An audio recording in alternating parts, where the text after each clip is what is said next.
what is your most awkward moment as a Catholic family at Mass? Parents with kids at Mass. I mean, now that we are 4 kids deep, so I think your tolerance for awkwardness like raises every time you have another kid. So it's a high bar right now. But, Annie, you had a good one.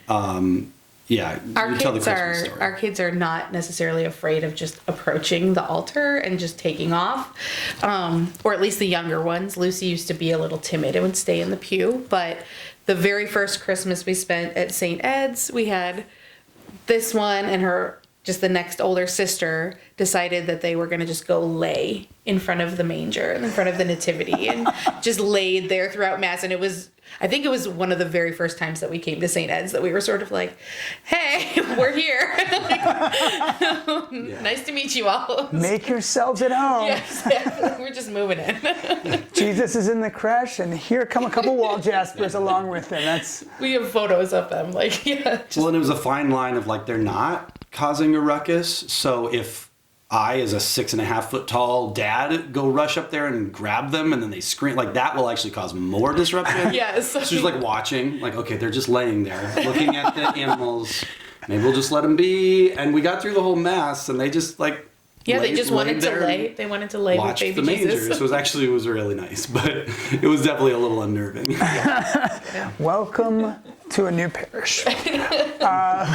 So speaking of welcome back to Ed Talks. My name is Paul Minarik, and today we've got Chris and Annie Walljasper, and we have Sleeping Virginia. A sleeping Virginia Walljasper as well, for those at home who are watching.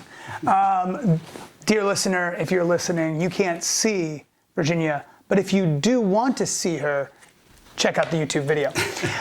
This is Ed Talks, where we hope to inspire saints to go forth and inspire more saints to build up the kingdom of God. I think your Christmas story that would have been Christmas of 2021? Yeah, it was the first Christmas after the pandemic, so. Well, and it was it was right after OLV, where we used to go, closed. So that's one of the things. So Father Dom and I were talking, and the sad reality is that I think your story is going to be an increasingly common one in the Catholic world, especially the urban Catholic world. And we being in Chicago, that's very much our story. So you were members of a parish, Our Lady of Victory, who was actually a mission parish of St. Edward originally, is where it started. It was born in 1905, I want to say, out of St. Edward. We ourselves were a mission parish from St. Viator in 1899. And now the Archdiocese, we don't want to get into it, but for various reasons, you find out that your parish is closing, Our Lady of Victory. After over 100 years as a parish with a beautiful community, and you're left, I don't know, what happens to you as a Catholic family when you're told, oh, by the way, your parish, where your kids were baptized and where you have a community, is closing its doors? Yeah. I mean, we started going to Our Lady of Victory literally because it was 4 blocks from our house, and we had just had our first child, and proximity was as good a reason as any. But then 10 years later, we had all 4 of our children were baptized there, and we'd kind of built this nice little community of young parents, and it was really vibrant and wonderful. And yeah, then they announced the closing. Obviously we'd lived through the early days of the pandemic, and we just started to kind of go back, and then this closing, and it was kind of a weird, slow decline, right? It was like, okay, so do we just go peace out and find a new place, or and so we kind of did a little bit of both, right? We shopped around, but we kept coming back to OLV, and up to the very last Mass, which in a kind of frustrating and bittersweet moment was packed, of course. And you're looking around, you're like, hey, where you guys been? Right. But nonetheless, but yeah, it was a hard transition, because we'd really built up a nice community of like-minded young families, and small but mighty. Yeah. It was a good, vibrant community. And so then it was like, okay, so what are our criteria? How do you even begin finding a new place. And so we visited probably a half dozen churches at least over those few months. And for those at home, you guys live 4 blocks from Our Lady of Victory, and just to put it in perspective, there are within probably 2-mile radius of that, like you said, probably a half dozen, maybe even 10 Catholic churches. So it's not like when you're in the suburbs and you're like, well, man, how far did you drive to go to 6 different churches? Right. Like this is probably one of the main problems of why these churches are closing, is because of the number of churches that exist and the lack of, sadly, Catholics. This used to be a very Catholic city, and every ethnic community had its own parish. Even if there was another one 5 blocks away, it's like, well, that's where the Irish people go. And don't you know I'm German, so I'm going to have my own German church. And so it's tough because Our Lady of Victory is beautiful. It's a beautiful, beautiful church. So you go around to half dozen. Now, are you doing this with these other families that you know, just kind of on your own? Yeah, we sort of ended up, I think, just doing it on our own. I don't know, actually. We had a text group, and I think we would kind of, shoot people know, hey, what are you doing? What are you thinking? And a number of them kind of followed the merged church and went to the St. Pascal's, Bartholomew, OLV. OLV, down on Irving Park. And so, a few of them just kind of migrated into the new merged church, and that worked for them. I think because of the school. Yeah. The school had already merged, so I think that when people were already involved with the school, it was an easy transition for them. But there were a few, like, every time we'd go to church, we'd kind of look around and see. And, and that's one thing that as we started going to Ed's, we started noticing a couple families, and we're like, hey, we'd kind of nod as like, oh, okay, you're here. I see you. Or in our text group, people would be like, oh, St. Ed's is having like fellowship afterward. People might share a little bit here and there if things were going on. But we had different criteria too. Like when we first started at OLV, Lucy was a baby, so and we had come out of doing ministry and we're brand new to Chicago. So when we first got to church, got to OLV, and we like signing up and doing our baptism class at the same time, Chris was like, stop writing down things to volunteer for. We're like slowing, we're easing into this because the type we like to be involved. I remember at our ministry fair, I got yours, and Annie's like, oh, I would like to do this and this and this. Or I don't know if you said you'd like to or you're willing to. I want to do all these things. So now our kids were older and we were just very aware of like, what we want a vibrant parish. We want somewhere where our kids are going to be engaged, where they're going to have friends, where we're going to have this community. Because previously, like when we were in Iowa, the church that we were married in and was one of the churches that I worked for was like a great community. So we saw the benefit of that. And then we were like, calm down, get into the parenthood thing. But now we're like, okay, our kids have to, like, to continue to help build their faith, they need to be surrounded by people that are also faithful. And so, but you did, it was really, I mean, it's inspiring. And not just your family, but so many of the families that we've met from Our Lady of Victory. We've had families join us from St. Viator, from Immaculate Heart of Mary, from Resurrection, from all over the Archdiocese in the geographical area. Families it's been beautiful to see people when their kind of spiritual home has been closed, or if it's merged with another parish and maybe its identity in some ways changes, and they're like, okay, we're not giving up on the church, we're not walking away, we're going to come here. What are some of the ways that you do? Because you do a lot. Both of you guys have done a lot now. So what are some of the things that you do, Annie, here at St. Ed's? Because I've got a list. I can, if you forget, I've got it. I don't think I have a very long list, but I'm really enjoying getting into the youth choir. Mm-hmm. And of course, with Francis making his first communion, we're involved with family faith formation. And then we really enjoy our fellowship Sunday. So I don't know that I necessarily do anything for that, but we have a nice group of families that it's so nice we are all together and we sort of look weary at each other, like surviving this parenthood thing, but like we can share a cup of coffee and have made it through Mass. That's awesome. I would say, in addition, there's kind of formed an unofficial welcome wagon that, again, if suddenly we see a young family in Mass, like we'll look over at another family who is more engaged and be like, hey, psst. We gotta go talk So to then those people. afterwards, we'll kind of loop around and be like, hey, what are you doing here? Especially if they have like, we've seen, a couple new families that have 5 kids or something. We're like, oh, let's go talk to them. We'll tell them they're not alone. Which is beautiful, because now you're a homeschool family as well. Yes, we're homeschooled. And our Family Faith Formation program is kind of ideally suited for homeschool. Well, I don't know. I say that but maybe you're like, no. A drop-off program every now and then would be awesome. But once can I not be the teacher?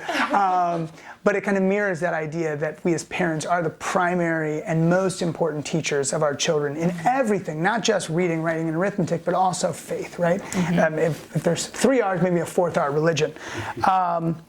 And we have now, I think, 4 or 5 homeschooling families in our Family Faith Formation group. And I know that, ironically, your homeschooling is what took you, because originally you were going to be part of our little tot spot. I know. And maybe someday there will be a chance, but then it was you're running the co-op on Tuesdays instead. Yes. Yeah, we don't have the kids with us because we did have the opportunity to be like, you teach them for a little bit, we'll get out of here, but. And Chris, now you've started, I've seen you up on the AMBO recently. So you're... I have a background in theater. I'm a reporter. I have no qualms speaking in public, even if I, trip over words like Melchizedek. But it's you think about, okay, what can I give? How can I, engage with the parish? And so it's lecturing seemed like a good fit. It's been fun, and actually it's exciting because the kids are like, Dad, when are you going to do the readings next? It kind of gets them excited as well. And it's fun. It's a good way to kind of dip my toe in without a huge commitment of being on the choir or being something that takes me away from also keeping the kids from running amok during Mass. So have they ever followed you up to the AMBO yet, or is that something? Not yet. Although I will say, Father Dom was very easygoing. He's like, if the kids,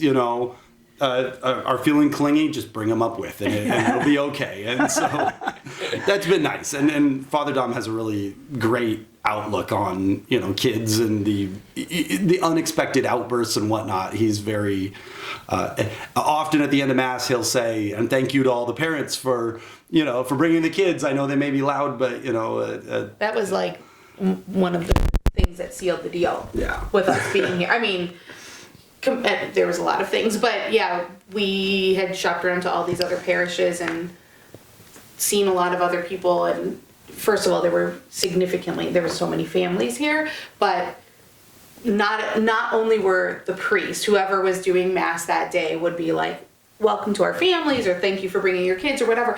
But you're in the pew and your kids are doing literal gymnastics, and you're sort of looking around and you're like, oh, please, I really don't want this woman in front of us to hate us, whatever. And they would, people would turn around and we'd be like, here it comes. And they'd be like, thank you. And we'd be like, what? We'd be like, wait a second. And the community were just as welcoming as, the priest, and everybody was like, thanks for bringing your kids, or we love to see the babies, and nobody so far has ever said anything that was keep your kids in check. So far, dear listeners. So don't do it. All right. That was No, nobody's done that at all. And that's where even the other young families, you see somebody and their kids are squirming around, and just giving them a little hey, you're doing great, because we're all thinking it. We're all that's our own penance during Mass, is okay, say a little prayer as your kid is crawling on your head, and so all the other young parents, we see you, solidarity, everybody thinks it's only their kid, and you're like, no. You can't hear the other kids because you're so focused on your kids, but the other kids are doing the same thing. Yeah. And you think, and this is something I always tell parents, is you think that everyone is focused on your kid with the same amount of attention as you are, and you're wrong, right? I'm like, it's the same thing with like when you go out and you're like, oh, my hair's it's not right. Oh, that one piece. Like no one else notices that. Nobody else knows. It's just you. And I think it is such a great example. And speaking of examples, I think the first time I met you, Annie, was, I think I told you this. It was a Friday, and First Fridays, here at St. Ed's, we do a Eucharistic adoration. We have adoration from the time that daily Mass ends at 8. Well, daily Mass at 8:30, so around 9 o'clock daily Mass will end, and then up until about 6:45 when there's a benediction, and then there's a Mass of healing where the sacrament of anointing of the sick is offered. So we have this beautiful adoration, and it's a huge block of time. So it's the end of the school day, and I was working in my office, and I see this lady with 4 kids coming, and they're talking and blah, blah, blah. And I said, okay, all right. Okay, where's she going? And then, she's going to church. I wonder if she's trying to get in here to talk to us. I don't think she knows that there's adoration going on. I got to go over there. So I quickly hustled down. I went out. It's like, hey, welcome. I said, you here for Eucharist? Yeah, that's what we're here for. I was like, oh, well, that's awesome. And then he walked in, front pew, and it was amazing. I was like, this is great. Look at this lady bringing her 4 kids to adoration. And, they were noisy, and some of them were coloring and looking at prayer books, but you brought them. It was beautiful.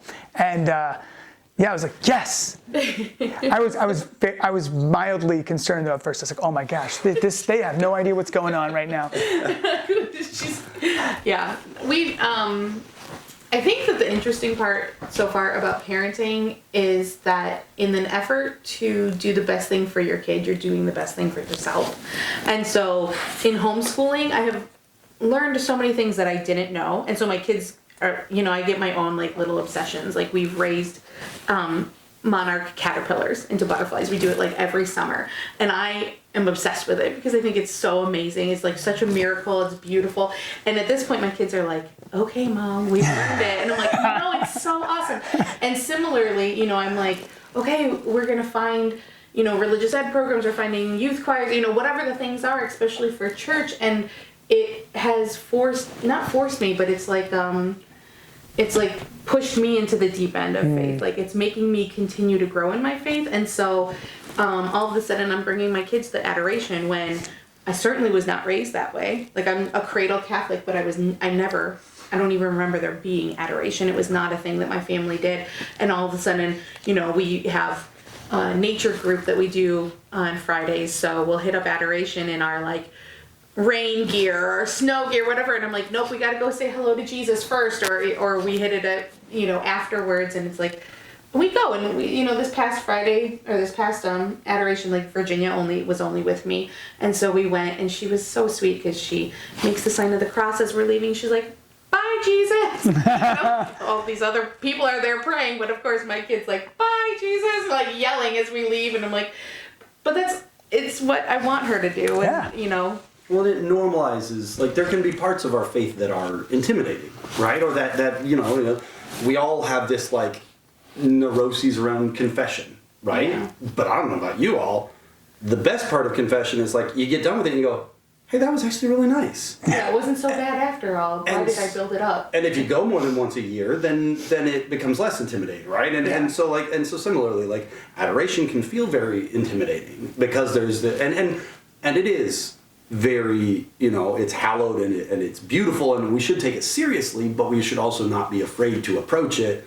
So hopefully if we do it more often with our kids, they'll realize that, oh yeah, that's not scary. That's just something that we do. And it's a time to quiet ourselves and to, be there with God and with Jesus. And then that's the hope, is that if we can introduce it and normalize it, then it's more approachable. Chris and I keep pushing ourselves out of our comfort zones to make it comfortable for our kids, which is weird. It's been an interesting experience for sure. And but you're right. You got to do it. Yeah. Right? Like you can't be like, June 13th is the day I work out every year, right? And be like, and I'm going to get in shape that way, and it's going to feel great every June 13th. It feels great. I look forward to, it's through regularity. But then now that I've been doing it, it's like, I'm so grateful that I know that St. Ed's has it, and I'm like, I think when the time that Virginia was the only one with me, we had my mother-in-law in town. It was crazy, and I could have just been like, no, it's too busy. And I just kept being like, Chris, I just really want to go. So if I will take whichever kids want to come with, everybody else can stay here and play with grandma. But like, I felt like I've got to get there. I have to get there. I want to get there. And it was like this like calling inside of me of like, nope, I gotta do it, because I've been doing it now, just the first Friday, and it's not, I don't know, it's not beautiful, it's not perfect, it's like 15 minutes sometimes, but I've been doing it now every month, that it's like, okay, now I gotta get there. Yeah, I didn't want to miss it. Yeah, the fruitfulness of these activities grow and become richer the more you do it. It's just like anything, right? You tend your garden, you're gonna get better fruit, right? You set expectations, and you don't let perfect be the enemy of the good, and you get in there, and yeah, sometimes we get to mass and we're 20 minutes late, and sometimes we get to mass 15 minutes early, and we get to sit in the front row where our 7-year-old demands we sit, even though she is the most rambunctious of them all. One of the ushers the other day, I saw him out of context, and he goes, "You sit in the front row with your 4 kids all the time?" I'm like, yes, I do. It's not really our choice. It's not our choice. It's the third child. She demands that we sit in the front row. When we sit in the third row back, she's upset. But and I sometimes I think, okay, this is a test. Like this is a penance of sorts. But then they're able to see, and the bell rings, and they get excited because they can see the altar server ringing the bell, and they're more engaged when they're up front. Like I always encourage the other families, like come sit in the front with us. Like get the kids up front. It's okay if it's a little wild. Like I'm a big proponent of young families sitting in the front. Agreed.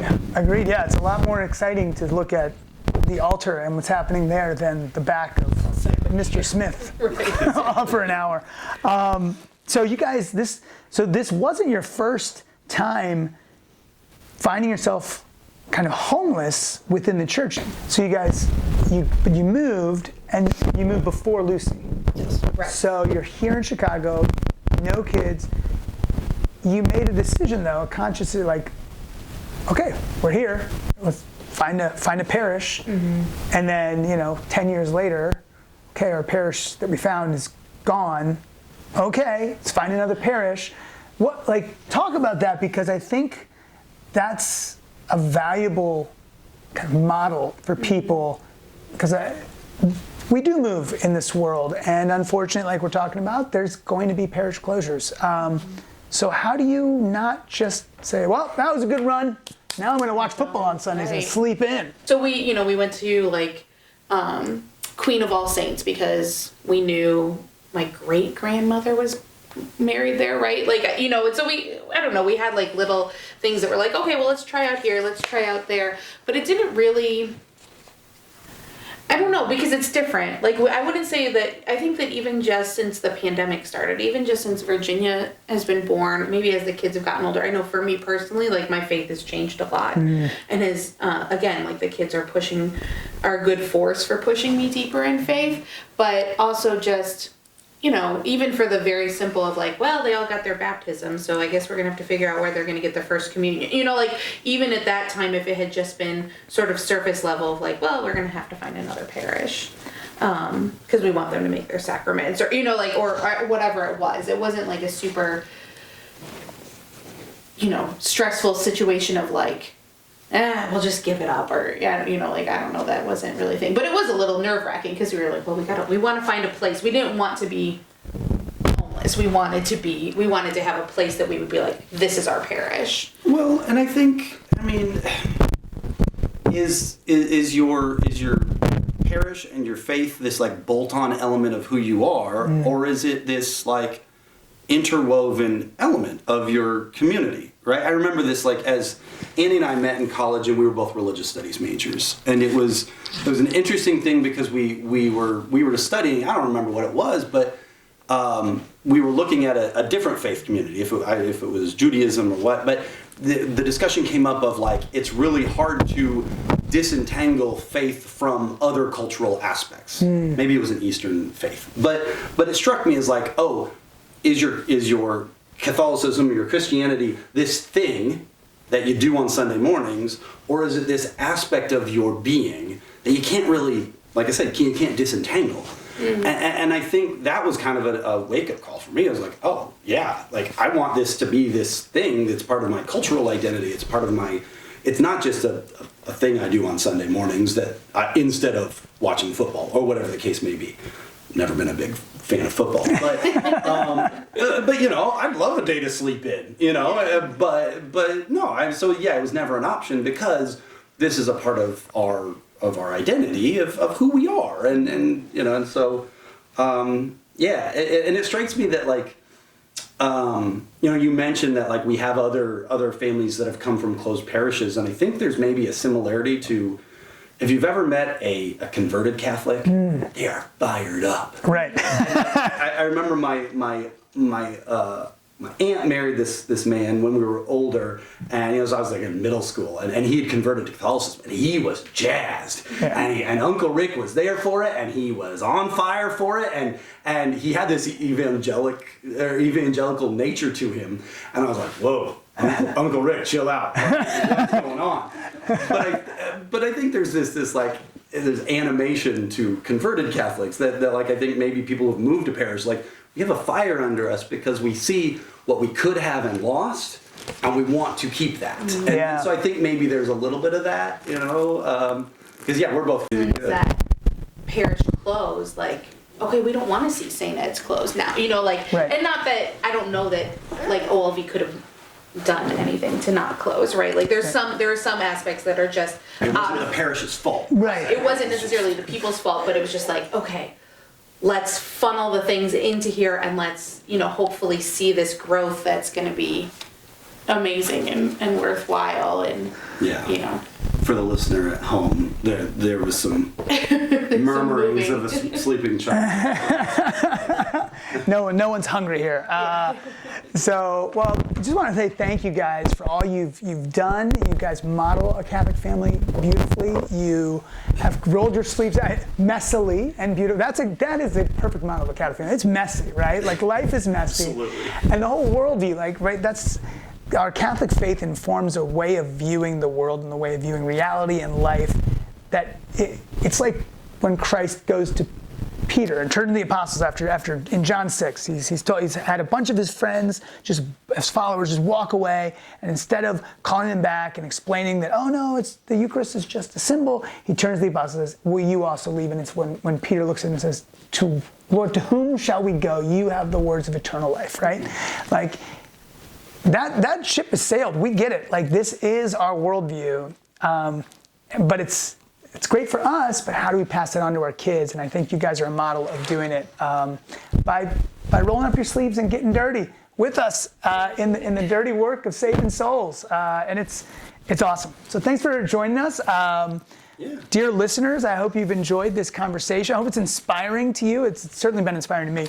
And if now you know who to blame when you see kids wander up into the sanctuary. You know, they don't do that. I don't think I've ever. Honestly, I would really love it. Like, if somebody's like struggling with their kid, you can hand your baby to me because they'll probably be like, whoa, like it's fine. That's how I think that we should all be, is like we can all just take care of each other's kids. Yeah. We need more of a village. And we can just be, exactly, like we can be a village here.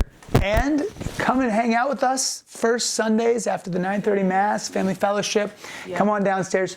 Chris and Annie are regulars, and as are their 4 kids. And anyway, thank you guys again for joining us here on Ed Talks, where we hope to inspire saints who will go forth to inspire more saints to build up the kingdom of God.